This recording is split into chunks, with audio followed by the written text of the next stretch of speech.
Bạn biết gì về thế giới của tiên? Nếu bạn có thể nhìn thấy tiên, có thể gọi bạn là người may mắn. Thế giới tiên tồn tại song song với thế giới của chúng ta, dưới đáy biển hoặc nơi nào đó ẩn sau màn sương. Hãy cùng Tía Tô khám phá thế giới của tiên với câu chuyện hấp dẫn về một cặp vợ chồng giả thuê một cô gái trẻ để xe sợi cho họ. Nhớ rằng, khi gặp tiên, đừng bao giờ ăn thức ăn của họ, nếu không bạn có thể không bao giờ trở lại thế giới của chúng ta. Một cặp vợ chồng già muốn thuê một người giúp việc. Vào một ngày kia, họ rời căn nhà nhỏ của mình và lên đường đến hội chợ việc làm, nơi mà họ có thể thuê người cần việc làm. Có một chỗ dưới gốc cây, nơi những người tìm việc thường đứng chờ. Trong số những người chờ đợi hôm đó, có một cô gái xinh đẹp. Cô ấy có lẽ khoảng 18 hoặc 19 tuổi. Cô có mái tóc màu vàng hoe và những đốm tàn nhang nhẹ. Đôi mắt của cô sáng lên với vẻ thông minh và nhanh nhẹn. Những người tìm việc khác đều có vẻ buồn bã và luộm thuộm hơn nhiều và không được sạch sẽ cho lắm. Cô tên gì? Ông lão hỏi. Alien, cô gái trả lời. Cô có muốn sống ở nhà chúng tôi và làm việc cho chúng tôi không? Vâng, tôi muốn. Và thế là, rất dễ dàng, cô được thuê. Cặp vợ chồng già sống bằng nghề xe sợi và luôn có nhiều việc để làm. Vào bữa tối, nếu có trăng sáng, Alien sẽ mang quả quay ra đồng cỏ và xe suốt đêm. Cô ra ngoài vào buổi tối, không chỉ để hít thở không khí trong lành, mà vì cô còn có một bí mật. Vào buổi sáng, cô luôn trở về căn nhà nhỏ với đầy ắp sợi len trong tay. Cặp vợ chồng già không biết làm sao cô có thể hoàn thành nhiều việc như vậy trong thời gian ngắn. Nhưng không cần phải nói, họ rất vui mừng và nghĩ rằng mình thật may mắn khi tìm được cô. Alien xe chỉ suốt những tháng mùa đông và không có vẻ gì bị lạnh. Nhưng khi mùa xuân đến, vào một đêm đẹp trời, thơm ngát hương hoa, cô mang quả quay ra ngoài và không quay về nhà. Cặp vợ chồng già đương nhiên rất buồn khi mất cô. Mọi người nói rằng cô đã đi cùng các tiên nữ, và họ đã nói đúng. Vào một đêm trăng tròn và không khí ẩm ướt vì mưa phùn, bà nghe thấy tiếng gõ cửa. Một quý ông đến gõ cửa nhà để yêu cầu bà lão giúp đỡ chăm sóc một em bé mới sinh. Mẹ của em bé đang ốm và cần một người giúp đỡ. Người mẹ của bé đã nói rằng chỉ có một người mà cô tin tưởng để chăm sóc con mình, và đó là bà lão. Bà lão không thể nghĩ ra ai là người mẹ đó, nhưng nếu có một đứa trẻ cần được chăm sóc, thì bà sẽ không từ chối giúp đỡ. Và thế là bà chuẩn bị một vài thứ, và đi theo người lạ. Hai người đi vào một hang động lớn ở sườn đồi. Qua một cánh cửa ở phía xa, họ bước vào một căn phòng, nơi một người phụ nữ đang nằm trên giường. Đây không phải là loại phòng mà bạn nghĩ mình có thể thấy ở cuối một hang động. Thật ngạc nhiên khi thấy một chiếc giường 4 cột chạm khắc tinh xảo, có lẽ phù hợp cho một nữ hoàng hoặc công chúa hơn. Trên tường treo các tấm thảm lụa miêu tả cảnh vườn cây và chim hót. Một tấm thảm đỏ ấm áp phủ trên sàn nhà, có lẽ có nguồn gốc từ Ba Tư. Có các đồ trang trí, một khay bạc, một bình nước pha lê và món đồ xa hoa khác nữa. Người phụ nữ trên giường rất đẹp, nhưng nhợt nhạt, cô yếu ớt nâng cánh tay mình. Một lúc sau, một người giúp việc xuất hiện bế một em bé nhỏ được cuốn chặt. Người giúp việc cúi chào và nhẹ nhàng trao đứa bé cho bà lão. Bà vui mừng đặt em bé vào nôi và ru bé ngủ với một bài hát ru ngọt ngào. Trong khi bà làm điều này, mẹ của bé quay đầu và nhìn trìu mến cho đến khi đôi mắt đẹp của cô không thể mở ra nữa, và cô ngủ thiếp đi.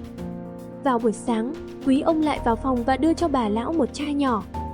Ông nói rằng chai này chứa một loại thuốc nhỏ mắt đặc biệt. 2 lần mỗi ngày, bà phải cẩn thận nhỏ thuốc vào mắt của em bé, nhưng tuyệt đối không được để thuốc chạm vào mắt bà, nếu không, ông cảnh báo nghiêm khắc, một việc khủng khiếp sẽ xảy ra với bà. Bà lão làm theo hướng dẫn một cách cẩn thận và chăm chỉ nhỏ thuốc. Em bé là một cậu bé kháu khỉnh, hay tươi cười, và dần dần mẹ của bé bắt đầu hồi phục. Họ có mọi thứ cần thiết trong căn phòng đẹp đẽ đó, dù không rõ là chúng đến căn phòng đó bằng cách nào. Rồi một ngày, khi nhiệm vụ của bà sắp kết thúc, bà mắc một sai lầm dễ hiểu. Ngay khi bà vừa nhỏ thuốc cho em bé xong thì mắt trái của bà ngứa, và không suy nghĩ, bà chà mắt bằng ngón tay. Ngay trong khoảnh khắc đó, bà nhận ra rằng ngón tay của mình ướt với một chút thuốc.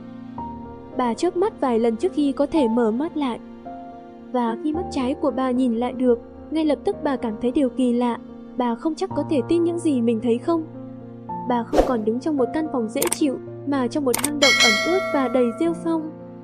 Bà không còn một mình với đứa trẻ và mẹ của bé, mà có hàng chục người nhỏ bé bận rộn với các nhiệm vụ khác nhau. May vá và xe sợi, trưng cất và nấu nướng, đúc tiền vàng, rèn kim loại và chuẩn bị các loại thuốc. Nó giống như một nhà máy ngầm hơn là một phòng ngủ. Người phụ nữ không nằm trên giường, mà trên mặt đất lạnh lẽo, và nét mặt của cô ấy đã thay đổi. Cô ấy đã biến thành một người khác, nhưng không phải là một người xa lạ. Bà lão giờ đây thấy rõ ràng bằng mắt trái của mình, người mẹ không ai khác chính là người giúp việc cũ của bà, cô gái trẻ và xinh đẹp Alien. Ban đầu, bà lão khôn ngoan không nói gì, nhưng vào buổi sáng bà thì thầm với người giúp việc cũ của mình. Alien ơi, tại sao có nhiều người nhỏ bé ở đây để phục vụ cô vậy? Và Alien trả lời, tại sao bà có thể thấy họ? Bằng mắt phải, tôi thấy một căn phòng đẹp và yên bình, bà lão thú nhận, nhưng với mắt trái, tôi thấy một hang động đầy những người tiên nhỏ bé. Từ hôm qua, sau khi tôi vô tình lau một giọt thuốc nhỏ mắt của bé vào mắt trái của mình, tôi đã thấy những hình ảnh kỳ lạ này. Alien đáp lại, tuyệt đối không để lộ điều này cho quý ông đã đưa cho bà chai thuốc. Có lẽ thuốc mỡ mắt đó đã vô tình tạo một phép màu lên mắt trái của bà. Giờ mắt trái của bà có thể thấy người tiên, thông thường mọi người không thấy họ, mọi người chỉ có thể thấy họ nếu họ muốn cho mọi người thấy. Và quý ông đó là chồng của tôi, vua của người tiên. Không biết được điều gì sẽ xảy ra nếu một người tiên nóng tính nổi giận đâu. Và rồi cô kể câu chuyện của mình trong những tiếng thì thầm và bí mật. Cô giải thích cách người tiên đã giúp cô trong việc xe sợi. Nhưng đổi lại, một ngày nào đó vào mùa xuân, cô sẽ phải cưới vua của người tiên. Cô không có ý định cưới vua tiên, và cô luôn giữ bên mình một con dao sắc để dọa bất kỳ kẻ nào đến bắt cô. Ban đêm, cô ngủ với một cành cây táo đỏ ở chân mình, vì không có người tiên nào dám chạm vào gỗ của cây táo đỏ. Nhưng một buổi tối, sau khi đã dành cả ngày để xe sợi, cô quá mệt mỏi đến nỗi ngủ thiếp đi mà không phòng ngừa như thường lệ. Đêm đó, họ đã bắt cóc cô đến vương quốc tiên. Bà lão rất cẩn trọng sau khi được Alien cảnh báo, bà không để cho chồng tiên biết bí mật về mắt trái của mình. Thời gian bà chăm sóc cho em bé kết thúc mà không gặp bất kỳ rắc rối nào, bà được đưa về nhà và được thưởng một khoản tiền kha khá cho công phục vụ của mình.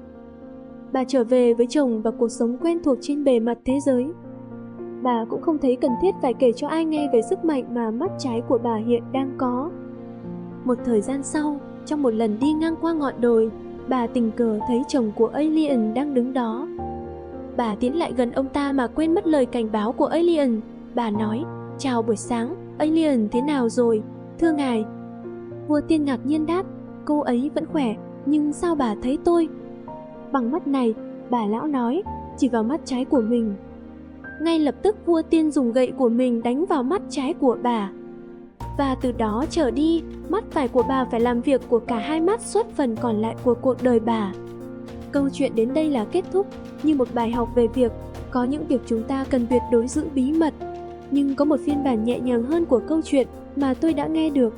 Khi đó Alien tình cờ gặp bà lão và cô ấy tạo một chút phép màu để khôi phục lại thị lực cho mắt trái của bà,